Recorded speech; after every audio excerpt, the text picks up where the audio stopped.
A circumstance occurred, an unlucky circumstance, to ruin all of my resolution, and with it all my comfort.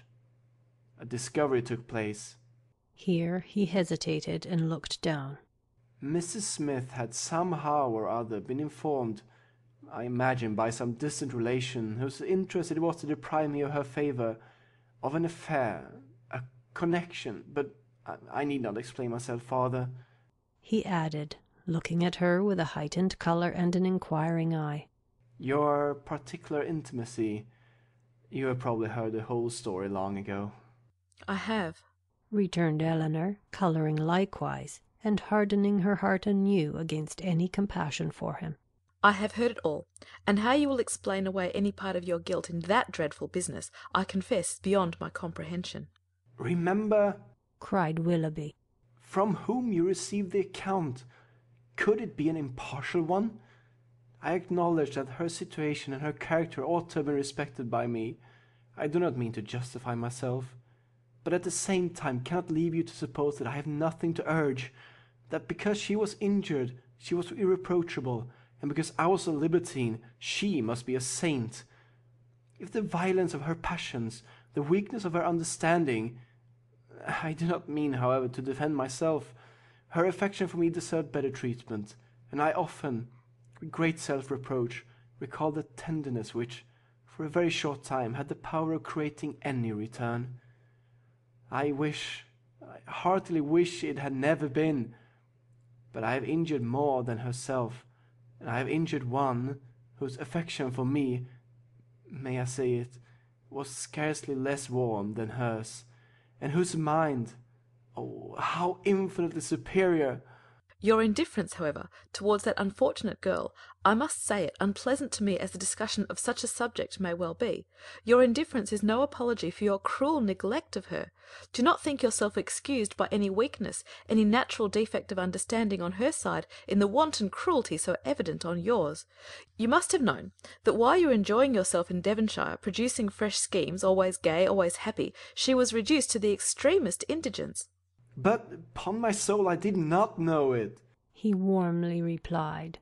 I did not recollect that I had omitted to give her my direction, and common sense might have told her how to find it out. Well, sir, and what said Mrs. Smith? She taxed me with the offence at once, and my confusion may be guessed. The purity of her life, the formality of her notions, her ignorance of the world, everything was against me. The matter itself I could not deny, and vain was every endeavour to soften it. She was previously disposed, I believe, to doubt the morality of my conduct in general, and was moreover discontented with the very little attention, the very little portion of my time that I bestowed on her in my present visit. In short, it ended in a total breach. By one measure I might have saved myself. In the height of her morality, good woman, she offered to forgive the past if I would marry Eliza. That could not be, and I was formally dismissed from her favour and her house. The night following this affair, I was to go the next morning, was spent by me in deliberating on what my future conduct should be. The struggle was great, but it ended too soon. My affection for Marianne, my thorough conviction of her attachment to me, it was all insufficient to outweigh that dread of poverty, or get the better of those false ideas of the necessity of riches, which I was naturally inclined to feel, and expensive society had increased. I had reason to believe myself secure of my present wife, if I chose to address her, and I persuaded myself to think that nothing else in common prudence remained for me to do. A heavy scene, however, awaited me before I could leave Devonshire. I was engaged to dine with you on that very day. Some apology was therefore necessary for my breaking this engagement, but whether I should write this apology or deliver it in person was a point of long debate. To see Marianne, I felt, would be dreadful, and I even doubted whether I could see her again and keep my resolution.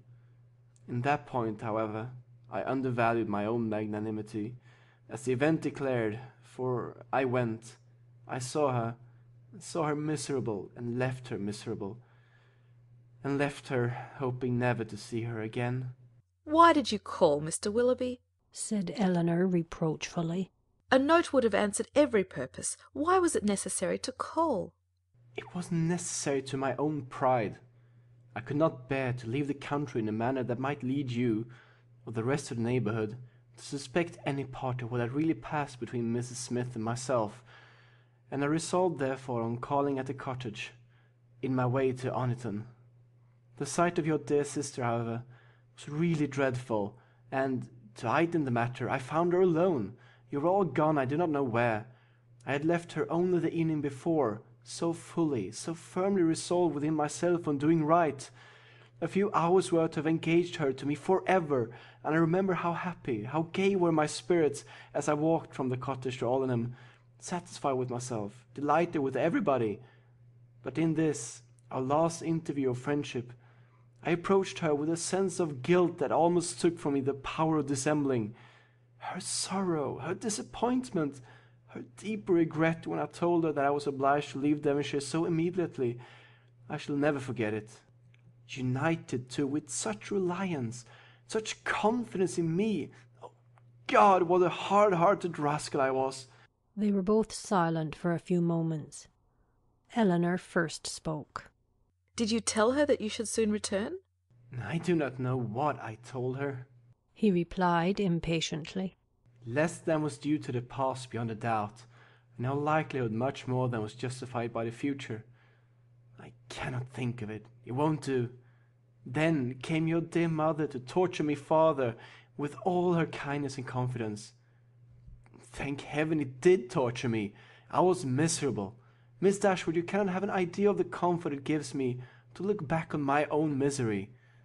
I owe such a grudge to myself for the stupid, rascally follow of my own heart, that all my past sufferings under it are only triumph and exultation to me now.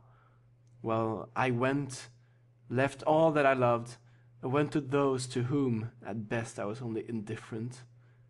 My journey to town, travelling with my own horses, and therefore so tediously, no creature to speak to, my own reflections so cheerful, when I looked forward everything so inviting, when I looked back at Barton, the pictures so soothing. Oh, it was a blessed journey. He stopped. Well, sir, said Eleanor, who, though pitying him, grew impatient for his departure. And this is all? No. Have you forgot what passed in town?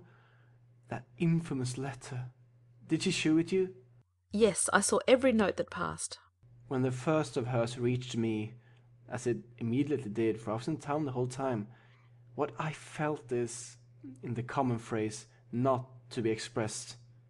In a more simple one, perhaps too simple to raise the emotions, my feelings were very, very painful. Every line, every word was, in the hackneyed metaphor which that dear writer, were she here, would forbid, a dagger to my heart. To know that Marianne was in town was, in the same language, a thunderbolt. Thunderbolts and daggers, what a reproof would she have given me! Her taste, her opinions, I believe they are better known to me than my own, and I am sure they are dear.